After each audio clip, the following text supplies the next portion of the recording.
Jai Narayan, dear students. I hope you all are safe. Stay home, stay safe. And whenever you move out of your house, follow the rules of SMS. Keep on sanitizing your hand, wear mask and maintain social distancing.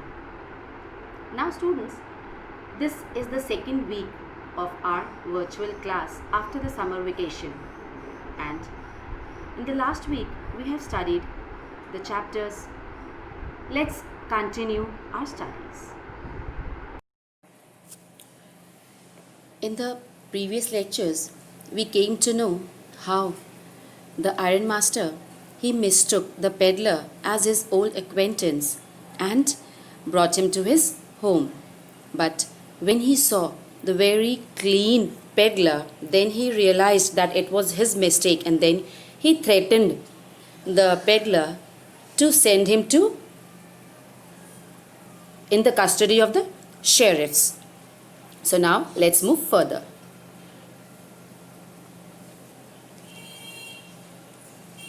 Here, when the iron master, he was scolding the peddler, and the peddler told about his philosophy, about the thoughts which came in his mind, then the iron master's daughter, she stopped the peddler.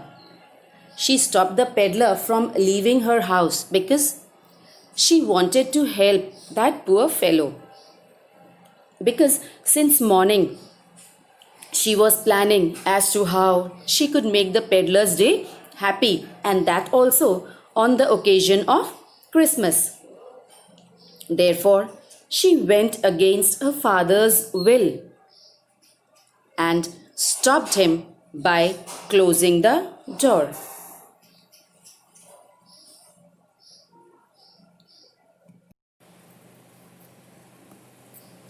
Then she tried to explain the difficulties which were being faced by the peddler. She said that he didn't have any house. He was turned out from wherever he went, and he always kept on running in order to safeguard himself from being arrested. She said that she wanted him to enjoy that very Christmas, and that also with peace, as she had promised him.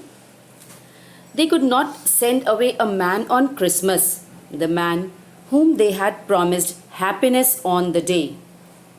And the iron master was not able to find an answer to go against his daughter. The only thing he could say to his daughter was that she was trying good at convincing others. But then the priest at the church, he also warned her that hopefully her decision would not bring any adverse effect on them. After that, the girl took the peddler to the table and offered him food. She saw that her father had consented to her wish of allowing the peddler to stay in her house.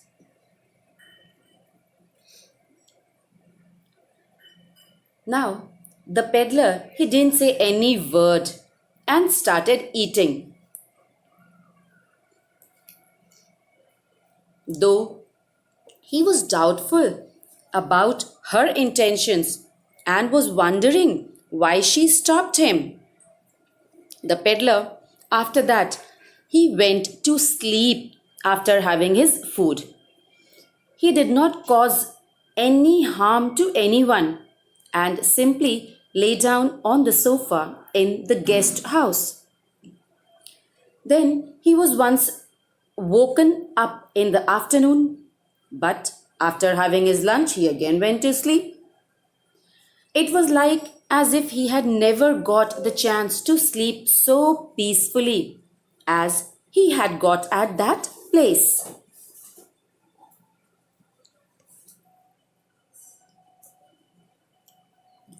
Now, in the evening, the family woke him up as they had to light up the Christmas tree. The peddler, He stood there, blinking, as if he was getting hurt by the bright light of the candles. He again went to sleep, and finally they called him again for the dinner of Christmas fish and porridge. After the dinner was over, the peddler thanked everyone present. The ironmaster's daughter said, gave the indication that the clothes which he was wearing was given to him as a Christmas present from her father. So he could carry those clothes with him. And she even invited the peddler to be with her family for the celebration of next Christmas also, and promised that nothing bad would happen to him.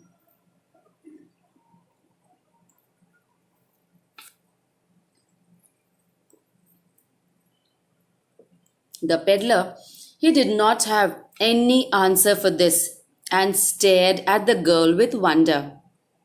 Next day, both the ironmaster and Edla, they went for the Christmas service early in the morning in church. They didn't disturb the guest as he was fast asleep. So, both the ironmaster and his daughter had come to know there in the church that a rat-trap seller had stolen money from the old crofter. They realized that he was the same man whom they had over as a guest in their house. The ironmaster said that it was his daughter who insisted to give shelter to a thief and was wondering that how many silver spoons might have been stolen from his house. The ironmaster, on reaching home, inquired about the peddler from the valet. He also told him that the guest in their house was a thief, and then he was very much surprised when the valet told him that the peddler, instead of taking something, had left a small Christmas gift for Miss Edla. The ironmaster's daughter opened the gift. It was so roughly packed that she could easily guess what was inside the pack. It was a small rat trap. So, apart from a rat trap, 3 kroner notes were also there along with a letter. The peddler had thanked his host who had taken care of him as if he was a real captain. In return, so when he got the treatment in Edla's house as a real captain, so in return he gifted her a rat trap in which 3 kroner notes were there and a letter was there. In that letter, he requested her to return the stolen money to the old man. He said that it was she who let him free from the rat trap. How she did it? Simply by raising his status. That also from a peddler to that of a captain. At last, he undersigned as Captain von Stahel and thanked Edla.